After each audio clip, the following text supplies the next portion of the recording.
Hello everyone, and surprise, surprise, I have a card video for you today. And so this is going to be a quick, clean, and simple wedding card.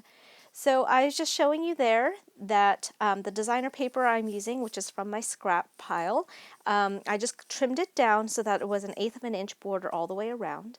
And now I'm just using my embossing buddy, which is basically putting a powder to make the static cling a little less. And I showed you which Hero Arts stamp set I'm using.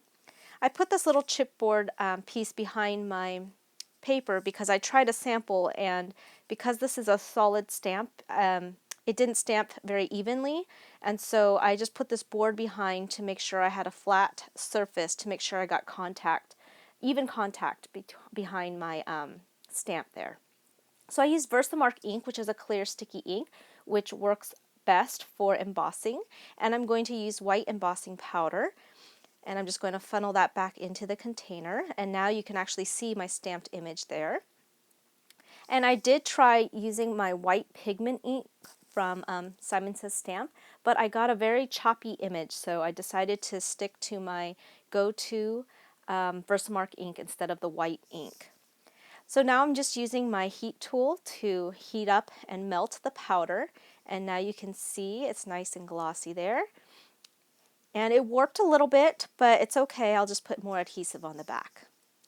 So now I'm just going to stamp the little phrase that goes underneath this congrats, and it's just simply going to say on your wedding. And again, just kept it very clean and simple, or it says on your marriage, excuse me, not on your wedding. And I just thought I would add this little piece of ribbon to dress up the left side a little bit so it wasn't so plain and bare. So I'm doing all the stamping and all of this before I stick this panel onto the front of the card.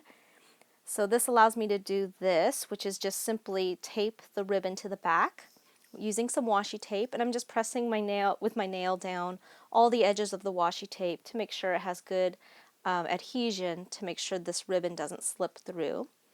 So I'm just lining it up as best as I can, folding the end over, and then sticking a little piece of washi to hold the ribbon down on both ends. So there is our ribbon strip. And so because of the warping, I am going to be adding a lot of adhesive all the way down all four sides just to get it to lay flat. And then I also add a little bit in the middle to hold this panel down. And here's my card base, and like I said, I trimmed my designer paper down so that it has 1/8 of an inch border all the way around, and press that down firmly, and that is this clean and simple and quick and easy card. So thanks so much for watching. I hope you enjoyed. I'll see you next time.